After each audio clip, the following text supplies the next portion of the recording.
Hello friend, কেমন আছো তোমরা সবাই? আশা করি ভালোই আছো। আর তোমরা দেখছো তোমাদের প্রিয় ইউটিউব চ্যানেল কুইক ম্যাথামেটিক্স। আমরা আজকের এই ভিডিওতে ডিসকাস করব একটা প্র্যাকটিস সেট নিয়ে, ঠিক আছে? তো WBCS, food SI, primary TET, যে সমস্ত এক্সামগুলো আপকামিং হতে চলেছে সেই সমস্ত এক্সামের জন্য একটা মিক্সড প্র্যাকটিস সেট আজকে আমরা এই ভিডিওতে আলোচনা করব। আর যেখানে ভেরিয়াস টাইপের প্রবলেম করব, অন্যান্য যত রকমের ম্যাথামেটিক্সের টপিকগুলো আছে সেই সমস্ত টপিকের উপরে প্রবলেম আমরা সলভ করব। সো দেখতে থাকো পুরো ভিডিওটা। আর আমরা এখানে কিন্তু একদম শর্টকাট ওয়েতে করব প্রবলেম সলভ। যত ডিফারেন্ট টাইপেরই চ্যাপ্টার হোক না কেন সেখান থেকে শর্টকাট প্রসেসে প্রবলেম সলভ করার প্রসেসও শিখে নেব এই ভিডিওর মাধ্যমে। তাহলে দেখতে থাকো পুরো ভিডিওটা আর আমরা চলে যাব ডাইরেক্ট প্রবলেমে। সো ফার্স্ট যে প্রবলেমটা আমরা করছি সেটা দেখো একটা ত্রিভুজ রিলেটেড প্রবলেম। দেখো স্ক্রিনে আসছে কি বলছে, একটি মই দেওয়ালে দাঁড় করানো আছে। একটি মই দেওয়ালে দাঁড় করানো আছে আর কি বলছে, মইটির অগ্রভাগ মাটি থেকে 270 সেন্টিমিটার উচ্চতায় দেওয়ালটিকে স্পর্শ করেছে। মইটির অগ্রভাগ, এইটা ধরো দেওয়াল, এটা ধরো মাটি, মইটার অগ্রভাগ, এটা ধরো মইটার, এটা ধরো মই, এটা হলো মই।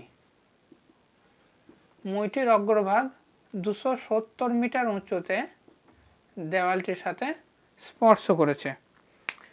আর কি বলা আছে, মইটির পাদদেশ দেওয়াল থেকে 54 সেন্টিমিটার দূরে অবস্থিত। এই যে দেওয়াল, এখান থেকে মইটির এটা হলো পাদদেশ, 54 সেন্টিমিটার দূরে অবস্থিত। তোমাকে ক্যালকুলেট করতে বলছে মইটির উচ্চতা কত। তাহলে এইটা হলো মই, তাহলে মইটার উচ্চতা এখান থেকে এতটুকু। দেওয়াল, এটা হলো দেওয়াল, দেওয়াল সর্বদাই ভূমির সাথে লম্ব হয়। দেওয়াল কি হয়, ভূমির সাথে লম্ব হয়। তার মানে এই যে ত্রিভুজটা পাচ্ছ এটা কি একটা সমকোণী ত্রিভুজ। তো সমকোণী ত্রিভুজের ভূমি জানা আছে, তোমার উচ্চতা জানা আছে, তাহলে তুমি অতিভুজ খুব সহজেই বার করতে পারবে। তাহলে অতিভুজ সমান কি হবে, লম্ব স্কোয়ার প্লাস ভূমি স্কোয়ার। তোমরা জানো পিথাগোরাসের উপপাদ্য, অতিভুজের স্কোয়ার ইকুয়াল টু লম্ব স্কোয়ার প্লাস ভূমি স্কোয়ার। তাহলে অতিভুজ অর্থাৎ এখানে মই সমান হবে, স্কোয়ারটা তুলে দিলাম, তাহলে রুট হলো 270 স্কোয়ার প্লাস 54 স্কোয়ার, এত সেন্টিমিটার। 270 স্কোয়ার কত, 27 স্কোয়ার হয়ে গেল 729। তাহলে 729 পাশে দুটো জিরো, আর 54 স্কোয়ার এটা তোমরা ক্যালকুলেট করো, 54 ইন্টু 54, তাহলে কত হবে, 4 4 16, 16 6 হাতের 1, 4 5 20, 4 5 20, 20 20 40 আর 1 41 এর 1 হাতের 4, 5 5 25 আর 4 29। তাহলে এটা হবে রুট ওভার 6 1 9 আর 9 18, সরি হ্যাঁ 9 9 18, 8 হাতের 1, 2 2 4 আর 1 5 7। তাহলে কি হলো 75816 সেন্টিমিটার। তাহলে এটা হয়ে গেল মইটার লেন্থ। যেহেতু আমি এর পরে আর রুট ভাঙতে যাব না, কারণ অপশানগুলো এইরকম করেই দেওয়া আছে বড় বড় ফর্মে। তাহলে এখানে তোমার অ্যাপ্লাই হয়ে গেল পিথাগোরাসের উপপাদ্য। পিথাগোরাসের উপপাদ্য কি বলে, লম্ব স্কোয়ার প্লাস ভূমি স্কোয়ার ইকুয়াল টু অতিভুজ স্কোয়ার। এই ফর্মুলাটা ইউজ করলাম। তো এইরকম মিক্স প্রবলেম করব যেখানে ভেরিয়াস টাইপের ফর্মুলা ইউজ হবে, ভেরিয়াস টাইপের চ্যাপ্টার ইউজ করতে হবে, ঠিক আছে? এটা গেল প্রবলেমটা, আশা করছি বুঝতে পারছো। তো স্কোয়ার সব সময় এইভাবে ক্যালকুলেট করে নেবে সহজ প্রসেসে, ডাইরেক্ট গুণ করতে যাবে না। দুটি সংখ্যার কিভাবে শর্টকাটে মাল্টিপ্লাই করতে হয় সেটা এখানে করে দেখালাম তোমাদেরকে। প্রথমে এই দুটোর সাথে যোগ, এই দুটোর সাথে গুণ করে নেবে, নিয়ে প্রথমে বসাবে, হাতে রাখবে, তারপরে এইটার সাথে এইটা, এইটার সাথে এইটা কোনাকুনি গুণ করে যোগ করবে, হাতেরটা যোগ করবে, সেটা বসালাম, আবার হাতে থাকলো, তারপরে এইটার সাথে এইটা মাল্টিপ্লাই করে ওটা যোগ হয়ে গেল। দেখো নেক্সট প্রবলেম করব আমরা।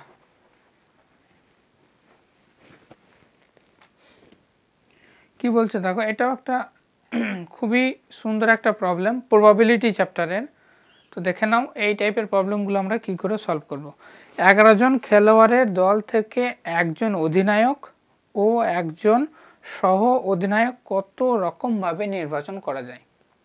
একজন অধিনায়ক নির্বাচন করতে হবে তোমাকে, একজন সহ অধিনায়ক নির্বাচন করতে হবে, ঠিক আছে। তাহলে 11টা লোক, 11টা প্লেয়ারের একটা দল, ভালো করে বোঝো। একটা দল আছে যেখানে 11টা প্লেয়ার আছে, সেখান থেকে তোমাকে একটা অধিনায়ক নির্বাচন করতে হবে, একটা সহ অধিনায়ক নির্বাচন করতে হবে। এটা হলো প্রবাবিলিটির প্রবলেম। তাহলে লোক কতগুলো আছে? 11 জন, 11 জন প্লেয়ার আছে, 11 জন প্লেয়ারের একটা টিম। তাহলে তুমি অধিনায়ক নির্বাচন করতে পারো কত প্রকারে? অধিনায়ক নির্বাচন করতে পারো, 11টা প্লেয়ার আছে, তাহলে তুমি অধিনায়ক নির্বাচন করছো, অধিনায়ক হবে একজন, তাহলে তুমি 11 জনের মধ্যে যে কাউকে অধিনায়ক করতে পারো। তাহলে তোমার কাছে চয়েস কতগুলো থাকছে? 11টা চয়েস, তাই না? 11 জনের মধ্যে তুমি যে কাউকে করতে পারো অধিনায়ক। তাহলে তোমার কাছে একটা অধিনায়ক চয়েস করার জন্য তোমার কাছে অধিনায়ককে চয়েস করার জন্য তোমার কাছে অপশন থাকছে 11টা। তাহলে একজন অধিনায়ক, অধিনায়কের জন্য চয়েস থাকছে কত? 11টা, তাই না? 11 জনের মধ্যে তুমি যে কাউকে করতে পারো। আর একজন সহ অধিনায়ক, সহ অধিনায়কের জন্য তোমার কাছে কতগুলো চয়েস থাকবে? ভালো করে বোঝার চেষ্টা করো। তুমি একজন অধিনায়ককে চুজ করে ফেলেছ, ঠিক আছে, 11 জনের মধ্যে একজন অধিনায়ক হয়ে গেল, ঠিক আছে। তাহলে যে অধিনায়ক হয়ে গেল তাকে তুমি আর সহ অধিনায়ক করতে পারো না, কারণ একটা টিমে নিশ্চয়ই একটা লোকই অধিনায়ক আর সহ অধিনায়ক দুটোই থাকবে না, ঠিক আছে। একজন অধিনায়ক হবে, একজন সহ অধিনায়ক হবে। তাহলে 11 জন আছে টোটাল, 11 জনের মধ্যে যদি একজন অধিনায়ক হয়ে যায় তাহলে সে আর সহ অধিনায়ক হতে পারবে না। তাহলে তোমার কাছে সহ অধিনায়ক বানানোর জন্য চয়েস কতগুলো থাকছে? 10টা, কারণ সে একজন আর হতে পারবে না। তাহলে সহ অধিনায়কের জন্য তোমার কাছে চয়েস থাকছে 10টা। তাহলে টোটাল কত প্রকারে তুমি নির্বাচন করতে পারবে? কত প্রকারে, কত প্রকারে নির্বাচন করতে পারবে? সহ অধিনায়ক আর অধিনায়ক 11 × 10, 110 প্রকারে, ঠিক আছে। এতটি কত প্রকারে? 110 প্রকারে তুমি অধিনায়ক ও সহ অধিনায়ক নির্বাচন করতে পারবে। এটা খুবই ইম্পর্টেন্ট একটা প্রবলেম, এইরকম টাইপের প্রবলেম কিন্তু আসে।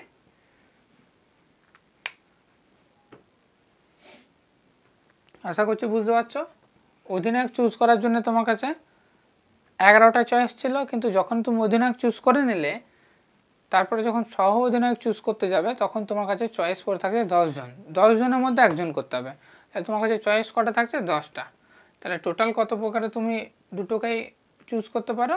11 × 10, 110। তাহলে এটার ক্ষেত্রে তোমার অপশান হচ্ছে বি, ঠিক আছে।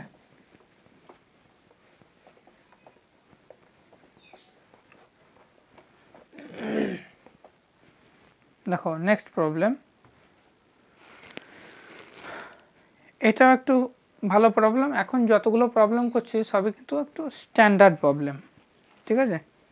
কে এর মান কত হলে নিম্নের সরলরেখা দুটির মধ্যেকার কোণ 90 ডিগ্রি হবে? দুটো সরলরেখা দেওয়া আছে, দেখো 5x + 3y + 2 = 0, এটা একটা সরলরেখা দেওয়া আছে। আরেকটা সরলরেখা দেওয়া আছে 3x - ky + 6 = 0, দুটো সরলরেখা। বলছে এই যে কে দেওয়া আছে মিডিলে, এই কে এর মান কত হলে এই দুটো সরলরেখা পরস্পর লম্ব হবে? 90 ডিগ্রি মানে কি? লম্ব হবে।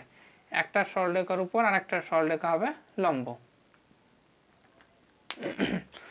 তো তোমাকে ক্যালকুলেট করতে বলছে কে এর মান কত হবে।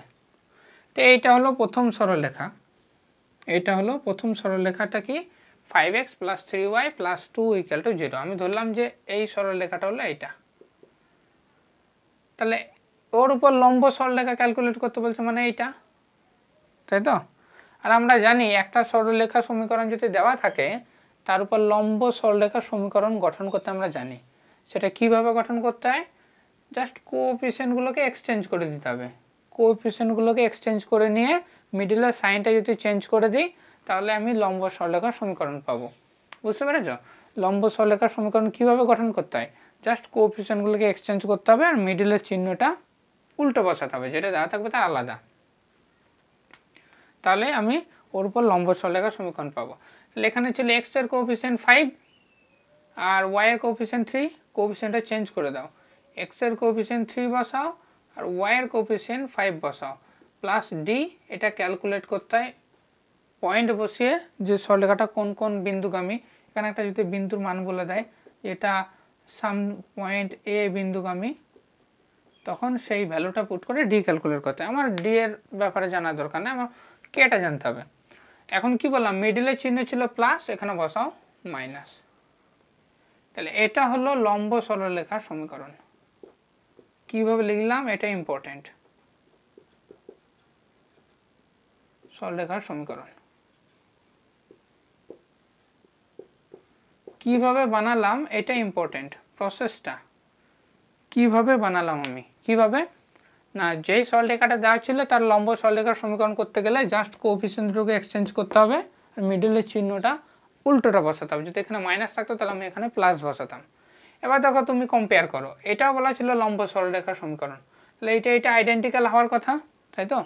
এটাও লম্ব সরলরেখার সমীকরণ আর আমি প্রসেসে পাচ্ছি যে এটা সমীকরণ, তাহলে এই দুটো যদি আইডেন্টিক্যাল হয় তাহলে এই দেখো x এর আগে 3, x এর আগে 3, কে y এর আগে আছে কে, দেখো y এর আগে আছে 5, এখানে নেগেটিভ এখানে নেগেটিভ, তাহলে কে এর ভ্যালু কত, এখান থেকে তুমি পাচ্ছ K equal to 5, K equal to 5, option number এ।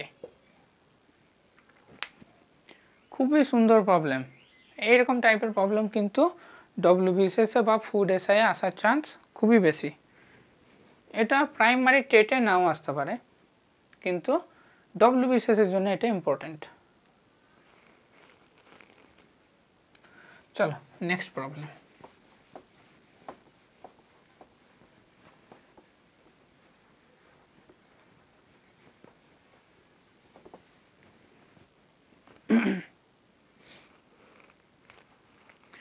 বলছে এটা দেখো একটা সমাধান করতে দিল, root under 2.25 plus root under 6.25 এর ভ্যালুটা কত হবে। দেখো 2.25 দেওয়া হচ্ছে আর 6.25, তুমি পয়েন্টের কথা ভুলে যাও, এখানে কত হচ্ছে তাহলে 225, 225 এর রুট কত 15, 15 স্কোয়ার হলো 225, এখানে দুটোর পরে দশমিক আছে তাহলে এখানে বসবে একটার পরে দশমিক, প্লাস 625 কার স্কোয়ার 25 স্কোয়ার, তাহলে 25 লিখলাম, এখানেও তাই দুটোর পরে দশমিক আছে তাহলে এখানে বসাতে হবে একটার পরে দশমিক, এটা সমান হয়ে গেল রুট ওভার 4.0 মানে হলো 4 মানে হয়ে গেল অ্যান্সার 2, অ্যান্সার 2, অপশন নাম্বার এ। এটাতে অপশন নাম্বার এটা হবে কারেক্ট।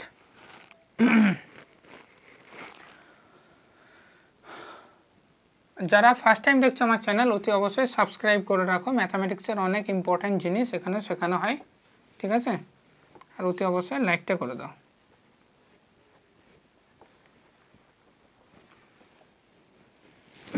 দেখো নেক্সট প্রবলেম, যদি দুটি স্বাভাবিক সংখ্যার বর্গের বিয়োগফল 19 হয়, দুটি স্বাভাবিক সংখ্যা আছে x আর y, তাদের বর্গ নিলাম, বিয়োগফল কত 19, তোমাকে ক্যালকুলেট করতে বলছে তাদের বর্গের যোগফল কত, বর্গের যোগফল means x square plus y square, এটা তোমাকে ক্যালকুলেট করতে হবে। ঠিক আছে, দেখো আমরা কিভাবে করব। এক্স স্কোয়ার মাইনাস ওয়াই স্কোয়ারের ফর্মুলা কি, x plus y x minus y this is equal to 19, 19কে লিখলাম 19 ইন্টু 1, কারণ 19কে আর কোনো প্রাইম আকারে ভাঙা যায় না, তাই না, 19 ইন্টু একই করতে হবে। তাহলে এখানে কি পেলে, এক্স প্লাস ওয়াই সমান কত, এক্স প্লাস ওয়াই ভ্যালু পেলে 19 আর এক্স মাইনাস ওয়াইয়ের ভ্যালু পেলে 1। ঠিক আছে, এই দুটোকে যদি যোগ করি তাহলে এক্স সমান পাচ্ছ তুমি 10, 19 আর 1 20, 20/2 কারণ 2x ছিল। তাহলে ওয়াই সমান পেয়ে গেলে তুমি 9, এখানে পুট করে দাও এক্সের ভ্যালু 10, তাহলে তুমি পেয়ে যাবে ওয়াই ইকুয়াল টু 9। তাহলে x square plus y square এটা কত হয়ে যাবে, 10 স্কোয়ার প্লাস 9 স্কোয়ার, তাহলে হয়ে যাবে 181। 10 স্কোয়ার হলো 100, 9 স্কোয়ার হলো 81। তাহলে তোমার অপশান নাম্বার ডিটা হচ্ছে কারেক্ট। ঠিক আছে, আমরা খুবই দ্রুত প্রবলেম সলভ করছি যেহেতু এগুলো সহজ প্রবলেম, সেই জন্য বুঝতে না পারলে অতি অবশ্যই কমেন্টে জানিয়ে দিও, পরের ভিডিওতে আমি আবার ডিসকাস করে দেবো। ঠিক আছে, আমরা করছি প্র্যাকটিস সেট, WBCS বলতে পারো, প্রাইমারি টেট, ফুড এসআই, সব টাইপের প্রবলেম মিক্স করে করছি।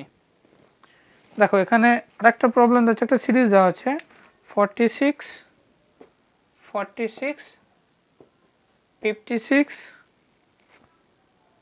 67, 80 আর তারপরের টার্মটা দেওয়া আছে 104। এই জিজ্ঞাসা চিহ্নওয়ালা টার্মটা কত হবে, একটা সিরিজ দেওয়া আছে, এটা তোমরা নিজেরা ট্রাই করো তো একটু।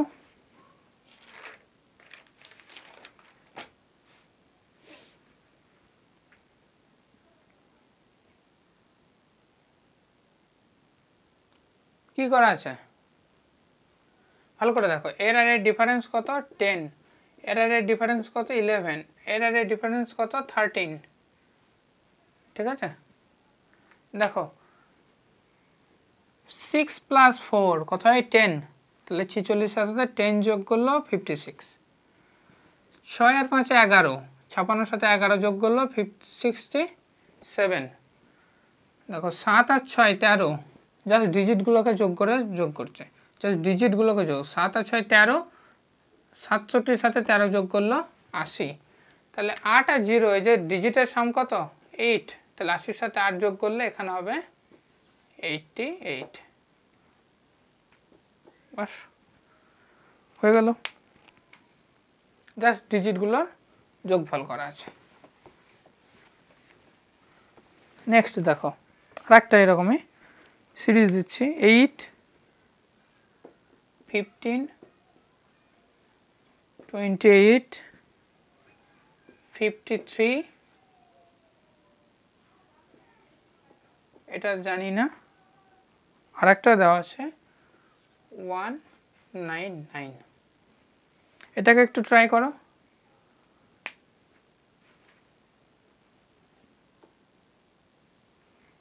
কত হবে এটা,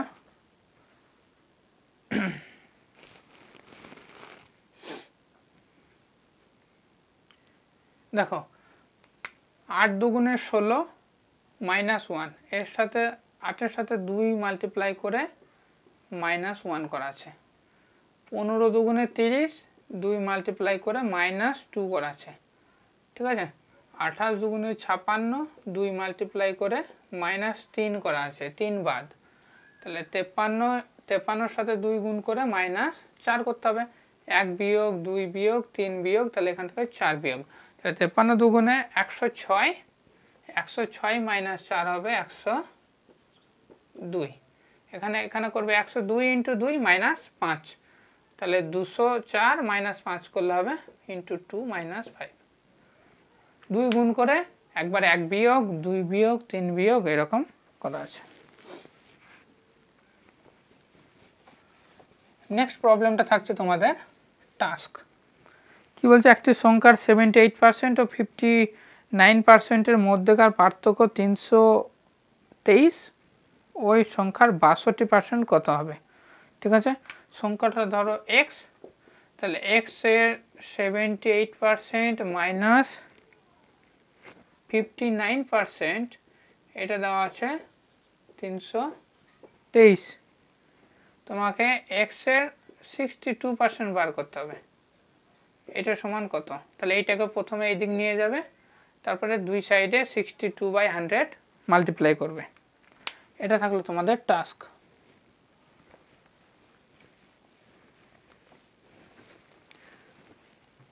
দেখো নেক্সট যে প্রবলেমটা করবো আমরা, সেটা একটা ভীষণই ইম্পর্টেন্ট প্রবলেম। এইটা কিন্তু ভীষণই ইম্পর্টেন্ট। কোনো একটি শহরের জনসংখ্যা 15% প্রতি বছর বৃদ্ধি হয়, প্রত্যেক বছর 15% বৃদ্ধি হয়। ঠিক আছে, 15% মানে কি? 100 জনের মধ্যে 100 জনে প্রতি 100 জনে 15 জন করে বৃদ্ধি পায়। তার মানে কি? এটা কাটাকাটি করলে হয় 5 20 100, 3 5 15, তাহলে 3 20, প্রত্যেক 20 জনে 3 জন করে বৃদ্ধি পায়। ঠিক আছে, এখন বলছে 2009 সালে 4000 জন জনসংখ্যা ছিল, 2011 সালে কথা হবে, মানে 2 বছর পরে। ঠিক আছে, তাহলে 20 জনের মধ্যে 3 জন করে বৃদ্ধি পায়, আর প্রথম 2009 সালে ছিল 4000 জন। ঠিক আছে, তাহলে 1 বছর পরে অর্থাৎ 2010 সালে জনসংখ্যা কত হবে? কত ইনক্রিজ হবে? 20 জনে 3 জন করে, তাহলে 4000-এ কত হবে? কত ইনক্রিজ হলো? 600 জন। এটা 1 ইয়ার, 1 ইয়ার। তাহলে 1 বছর পরে তোমার ইনক্রিজ হলো 600 জন।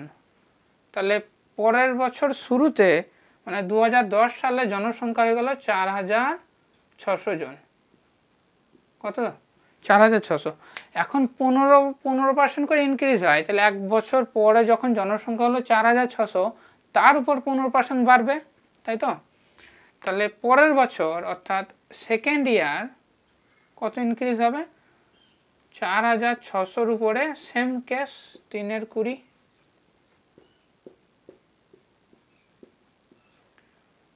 20, মানে এখানে হয়ে গেল 690। তাহলে সেকেন্ড ইয়ারে তখন বাড়বে 690। ফার্স্ট ইয়ারে বেড়েছিল 600, সেকেন্ড ইয়ারে 690, তাহলে টোটাল কত ইনক্রিজ হলো? 1290, ছিল 4000, তাহলে 2 বছর শেষে জনসংখ্যা কত হয়ে যাবে? 5290 জন।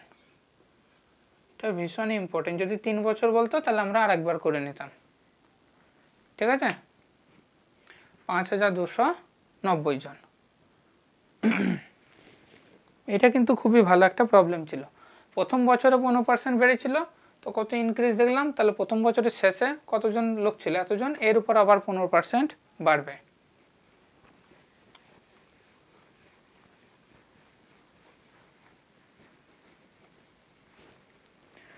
নেক্সট প্রবলেম, এটা তোমাদের হোম টাস্ক থাকছে, এটা করে নিও। এটা তোমাদের হোম টাস্ক। 320 এর 60%-এর 2/5 কত? 320 এর 60% এর 2/5 মানে 2/5, এটা কত হবে? এটা তোমরা করে নিও। আমরা নেক্সট প্রবলেমটাই যাব।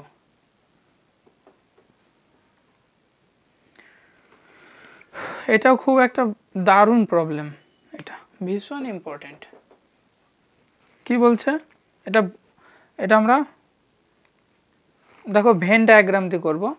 একটি পরীক্ষায় অঙ্কে 35% ও ইংরেজিতে 15% ফেল করে। যদি দুটি বিষয়ে 10% ফেল করে, পাশের হার কত হবে? বলছে একটা পরীক্ষা দিল, সেখানে ম্যাথামেটিক্সে ফেল করেছে 35%, ম্যাথামেটিক্সে 35%, আবার ইংলিশে ফেল করেছে 15%, আবার বোথ সাবজেক্টে আবার 10% ফেল করেছে। ঠিক আছে, শুধু ম্যাথামেটিক্সে 50% ফেল করছে, শুধু ইংলিশে, শুধু ম্যাথামেটিক্সে 35%, ইংলিশে 15%, কিন্তু বোথ সাবজেক্টে ফেল করছে এবার 10%। দেখো ভেন ডায়াগ্রামে করবো এটা। এরকম টাইপের প্রবলেমগুলো তোমরা ভেন ডায়াগ্রাম ইউজ করবে। এটা হলো ম্যাথামেটিক্স, এটা হলো ইংলিশ, এটা হলো ইংলিশ, এটা হলো ম্যাথামেটিক্স। ম্যাথামেটিক্সে কত পার্সেন্ট ফেল করেছিল? 35, এই প্রথম বলটা হলো ম্যাথামেটিক্সে, মানে এই টোটাল বলটা হলো 35%, ভালো করে বোঝো 35%। আর ইংলিশে এটা হলো ইংলিশে ফেল করেছে 15%। আর এই পোর্শনটার দিকে তাকাও, মিডলের পোর্শন, যেটার ভাগ দুই দিকেই আছে। এই যে মিডলের পোর্শনটা আছে না, এই পোর্শনটা কি, এই পোর্শনটা ম্যাথামেটিক্সও ফেল, ইংলিশও ফেল। দেখো এই পোর্শনটা কন্ট্রিবিউশন ম্যাথামেটিক্সেও আছে, ইংলিশেও আছে, তার মানে বোথ সাবজেক্ট ফেল। এই পোর্শনটা কত বলা আছে, 10%। তাহলে ভালো করে ভাবো, ম্যাথামেটিক্সে 35% ফেল, 35% বলতে এই টোটালটা বোঝালো। আবার ইংলিশে 15%, এটা বলতেও এই দিককার টোটালটা বোঝালো। কিন্তু 10% এইরকম আছে যারা ম্যাথামেটিক্সও ফেল করেছে, ইংলিশও ফেল করেছে। ঠিক আছে, তাহলে দেখো যখন আমি ম্যাথামেটিক্সের পোর্শনটা আমি ধরছি এরকম করে, তখন 15%-এর মধ্যে 10% ভরা থাকছে, তাই না? এই 15%-এর মধ্যে 10%টা ঢুকে যাচ্ছে, কারণ এই তো এইটা হলো বাউন্ডারি ওর। এই 35%-এর মধ্যে 10%টা ঢুকে যাচ্ছে। আবার যখন ইংলিশের মধ্যে ধরছি 15%, তখনও 10%টা ঢুকে যাচ্ছে। তাই 10%টা দু জায়গাতেই ঢুকে গেল, ম্যাথামেটিক্সও ঢুকে গেল, ইংলিশেও ঢুকে গেল। সেই জন্য এখন যদি দুই জায়গাতে 10% ভরা আছে, এখন যদি 35% প্লাস 15% প্লাস 10% যদি করে নিই, তাহলে আমার টোটাল কত পার্সেন্ট ফেল করেছিল সেটা বেরোবে না, কারণ 10%টা দুবার ধরা গেল, একবার ম্যাথামেটিক্সের সাথেও একবার ইংলিশের সাথেও। তাহলে আমাকে দুবার ধরলে হবে না, ধরতে হবে একবার, যে কারোর একজনের সাথে, হয় ম্যাথামেটিক্সের সাথে না হলে ইংলিশের সাথে। তাহলে আমরা টোটাল কত পার্সেন্ট ফেল করেছিল সেটা কিভাবে পাবো? 35% ছিল ম্যাথামেটিক্সে আর 15% ছিল ইংলিশে। এখন 35%-এর মধ্যেও 10%টা ঢুকে গেল, আবার 15%-এর মধ্যে ইংলিশটা ঢুকে গেল, 15%-এর মধ্যেও 10% ঢুকে গেল। তাহলে দুটো 10% অ্যাড হয়ে গেল, তাহলে একটা 10%কে বাদ দিয়ে দিলাম। তাহলেই তোমার শুধুমাত্র ফেল কত পার্সেন্ট করেছিল সেটা পেয়ে যাবে। তাহলে এখান থেকে তুমি পাচ্ছ 40% ফেল করেছিল টোটাল। তাহলে 100%, টোটালটা হলো 100%, 100%-এর মধ্যে যদি 40% ফেল করে, তাহলে পাস করেছিল কত? পাস করেছিল 60%। একবার বাদ দিলাম, সেটা কেন দিলাম না, এই ফেলের ব্যাপারটা বোথ সাবজেক্টে ফেল, এটা ম্যাথামেটিক্সও ঢুকে গিয়েছিল একবার, ইংলিশও ঢুকে গিয়েছিল, সেই জন্য একজনের সাথে ধরলাম আর একজনের থেকে বাদ দিয়ে দিলাম, ব্যাস।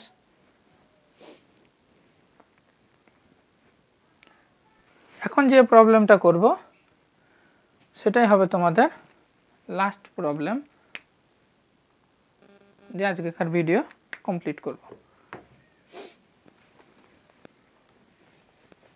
এই ভেন ডায়াগ্রামটা একটু ভালো করে শিখে রাখো।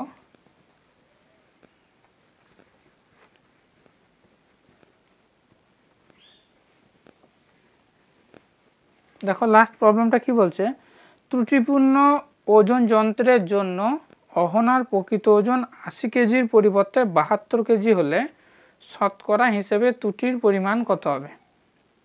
দেখো অহনা একজন আছে যার ওজন, প্রকৃত ওজন 80 কেজি, 80 কেজি, কিন্তু একটা ওজন যন্ত্রতে দেখাচ্ছে ওর 72 কেজি। ভালোই তো দেখাচ্ছে নাকি? তো ওভারওয়েট, তাই তো? তো 80 জায়গায় 72 দেখাচ্ছে, তো যারা ফ্যাটি লোক আছে তো তাদের যদি 80 জায়গায় 72 দেখায় তো ভালোই হয় তাদের, তাই না? একটু যোগ করলাম, তাই না? তো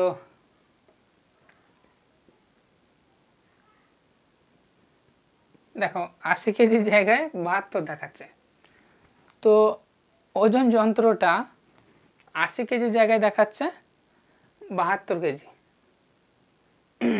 তাহলে কতটা কম দেখাচ্ছে? 8 কেজি কম দেখাচ্ছে, তাই না? তো পার্সেন্টেজ বার করতে গেলে টোটাল কমটা উপরে দিতে হয়, কার উপরে কম দেখাচ্ছে সেটা নিচে বসাতে হয়। তাহলে দেখো ও দেখাচ্ছে কত? 72, ওজন যন্ত্রটা দেখাচ্ছে কত? 72, আর সেটা কত কম দেখাচ্ছে? 8 কেজি কম। তাহলে নিচে বসবে 72, যেটা দেখাচ্ছে সেটা। তাহলে 72-এ 8 কম দেখাচ্ছে, 72 কেজিটা 8 কম দেখাচ্ছে, তাহলে কত পার্সেন্ট ও ভুল দেখাচ্ছে? ইন্টু 100 করে দাও, তাহলে পার্সেন্টেজ পেয়ে যাবে। এটা হয়ে যাবে 100/9, 100/9% মানে 11.91%।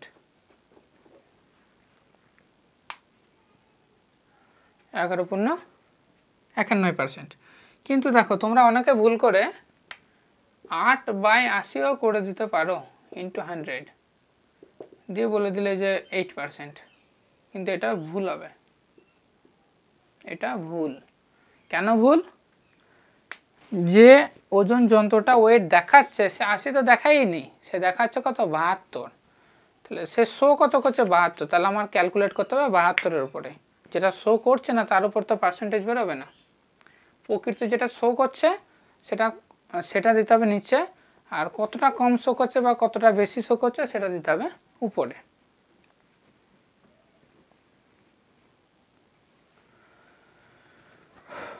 চলো আজকের মতো এই পর্যন্তই থাক, দেখা হচ্ছে আবার পরবর্তী ভিডিওতে।